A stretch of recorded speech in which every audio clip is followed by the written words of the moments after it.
At first, the flood was just a Bible story, something read out of an ancient book to its believers. It read that there was a righteous man, a massive boat, and an entire planet swallowed by water. The Almighty sent this flood to flush out wickedness from the surface of the earth. It was too much, and there had to be an end. But what if there is more to this story? The Great Flood wasn't just a warning to the righteous. It was a record penned down through different cultures. But there is a scarier thought. The Great Flood did not just wipe out wickedness from Mother Earth. It erased an entire ancient civilization. What's more, this civilization may have possessed more knowledge, technology, and cities that surpassed the advancement in our world today. And for an icing on the cake, they left footprints that even the floodwaters could not wash away. Brace yourself as we uncover the evidence of the forgotten world that existed before the rain. But before we pick apart the traces of an intelligent civilization before the flood, let's talk about the flood itself. Do you think it really happened? You've heard the Bible tales. A man named Noah was singled out to preach to the sinners at the time about the impending disaster. His message was simple: repent and join the ark before the flood hits. But the herd of people did not listen to a word he said. And then it came. The flood waters. Gushing from the heavens for days on end, it poured endlessly. For 40 days and 40 nights, the rain poured down on all who refused to get in the ark with Noah and his family. And for 150 days after the rain, the waters stayed on the earth before disappearing altogether. Then the new world began with Noah, his family, and every living species inside the ark. But unfortunately, this is where historians found a problem. It was a big problem.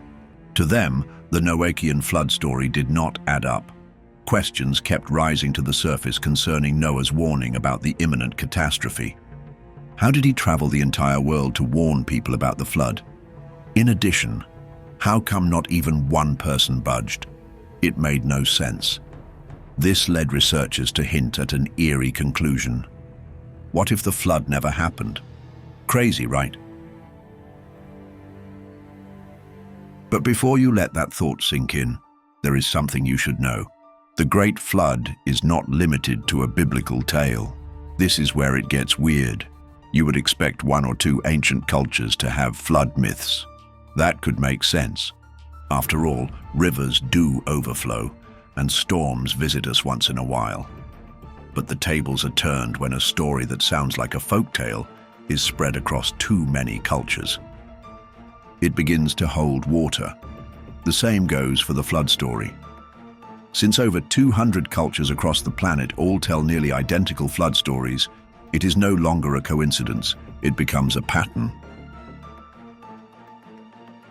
Take, for instance, the Mesopotamians. They had Utnapishtim, who was warned by the gods of an upcoming deluge. As a result, he built a giant boat that carried his family, craftsmen, and the seed of all living things. Or do we refer to the Hindus? They had Manu, who was saved by a fish god and carried aboard a ship to repopulate the earth. The list is endless. The Maya, the Greeks, the Norse, the Chinese, and even the Australians, you name it. They all have the story of a flood that came to cleanse the world after an age of corruption and forgotten power. Same plot, different names, and different timelines. If one myth is rooted in so many cultures, then truth lies within. Think about how specific the details are across different versions. 1. There is a warning from a god or celestial being. 2. There is a chosen survivor or family. 3. You see the building of a great vessel or ark.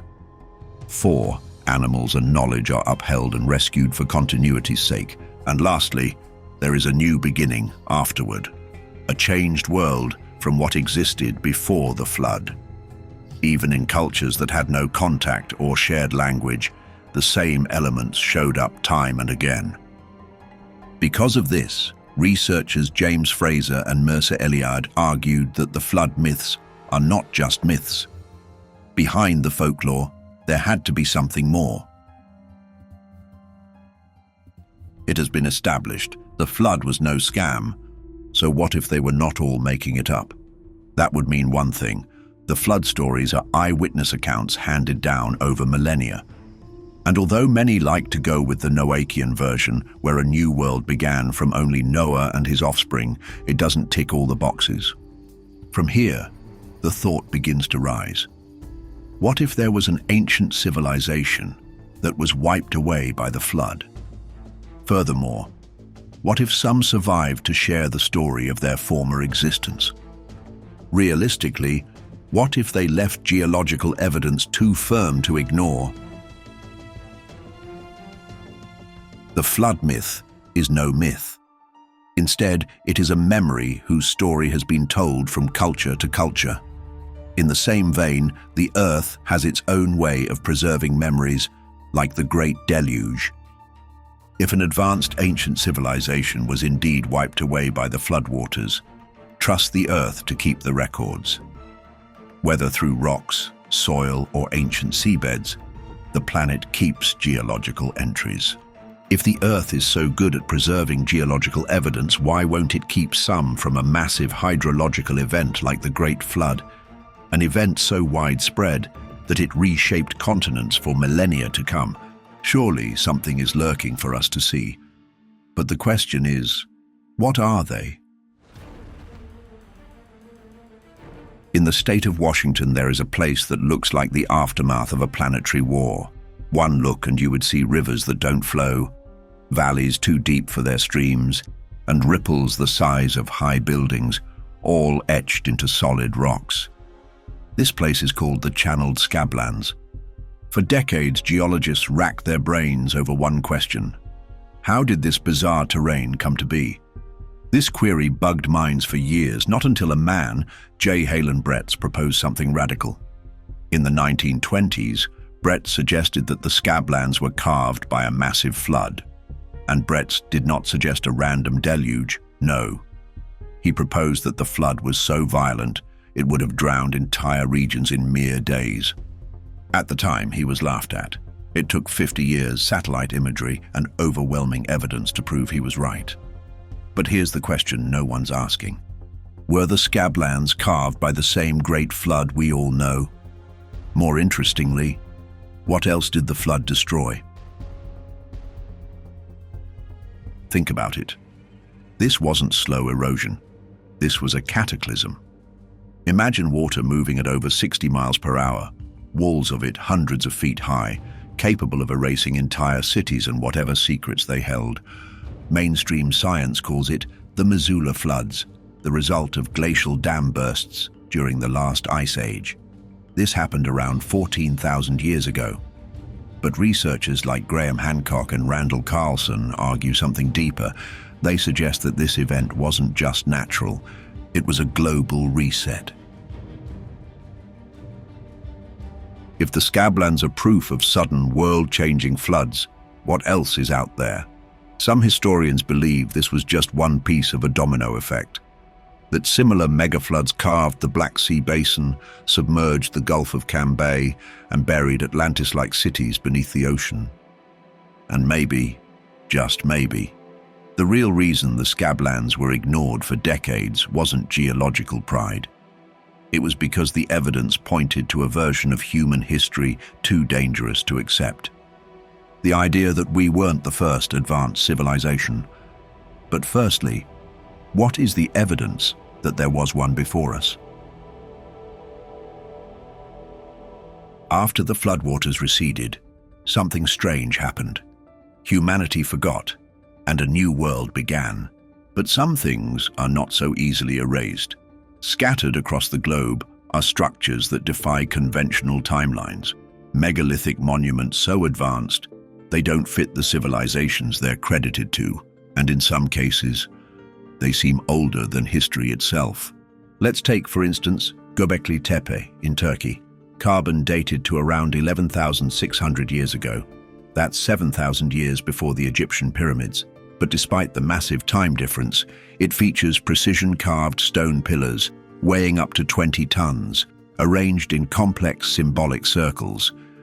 This was no primitive farming community. It was a society of engineers, astronomers, and architects. Then there's Pumapunku in Bolivia. Massive stone blocks cut with machine-like accuracy, interlocking like Lego, but built by people who, according to mainstream history, didn't even have the wheel. And the mystery?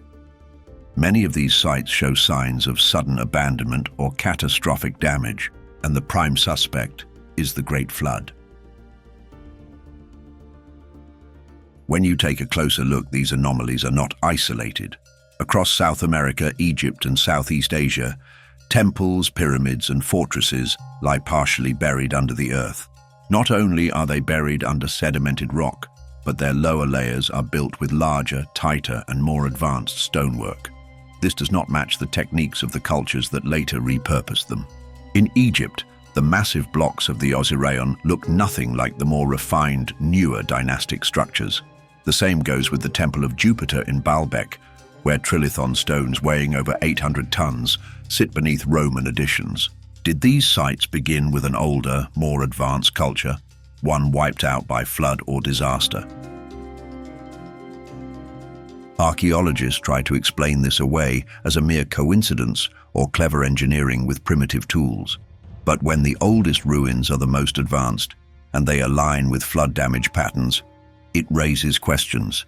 Could these be the ruins of a pre-flood civilization? One with technology we don't fully understand? A society with knowledge of astronomy, sound resonance, and megalithic transport? And if they weren't just building temples but infrastructure, what kind of world did the flood really destroy? This is where it gets interesting. In a bid to answer the question, theorists have cooked up endless possibilities of the ancient civilization that could have existed before the flood. First on the list is the Mu, the mother civilization thought to have existed before humans. To date, scientists and theorists wonder what ended the reign of such an advanced civilization. While some blamed it on a sudden disappearance, it still doesn't add up. How can a developed community be obliterated in one night without a trace? But the big question is, what if they were destroyed by the flood?